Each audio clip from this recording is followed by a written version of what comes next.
بسم اللہ الرحمن الرحیم نحمدہ ونصلی علی رسولہ الکریم اما بعد۔ سامعین محترم، رمضان المبارک میں ایک عظیم الشان اور بہت بڑی دولت شب قدر ہے، جس کی وجہ سے رمضان المبارک کو بھی، اس مہینے کو بھی 4 چاند لگ گئے۔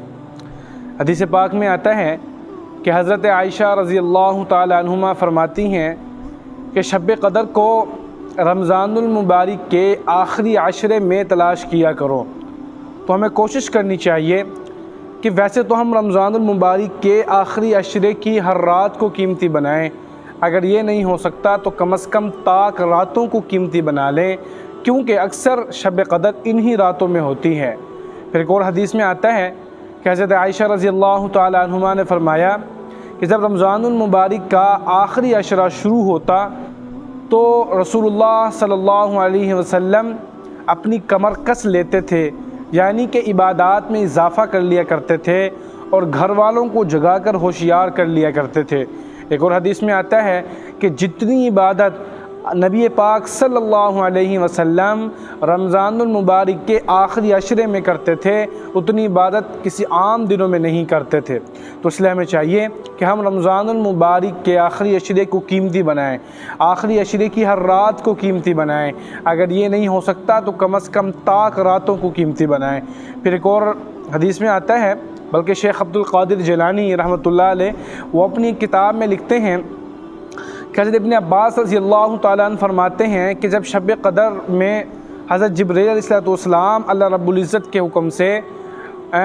سدرۃ المنتہا کے 70,000 فرشتوں کے ساتھ زمین پر اترتے ہیں،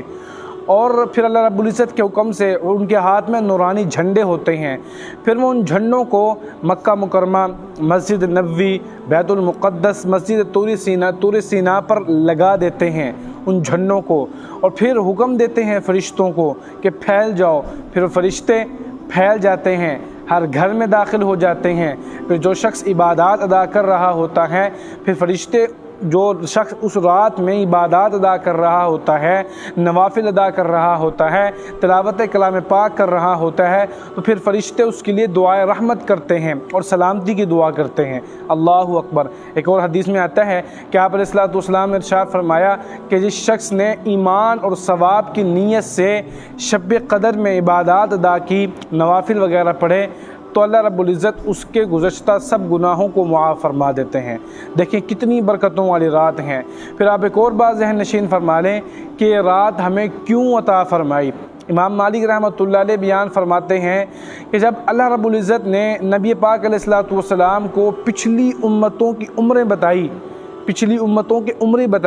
تو آپ علیہ السلام کو اپنی امت کے لوگوں کی عمریں ان کے مقابلے میں کم نظر آئی۔ پھر یہ خیال آیا کہ میری امت کے لوگ اتنی کم عرصے میں، اتنی کم عمر میں ان جیسی عبادات کس طرح ادا کر لیں گے، تو اس پر اللہ رب العزت نے شب قدر عطا فرمائی جو 1000 مہینوں سے افضل ہے۔ آپ اندازہ لگائیں، ایک رات 1000 مہینوں سے افضل ہے۔ ایک اور حدیث میں آتا ہے کہ آپ علیہ السلام ایک مرتبہ صحابہ کرام کے ساتھ بیٹھے تھے، اور ان کے سامنے ایک بنی اسرائیل کے ایک شخص کے بارے میں ذکر فرمایا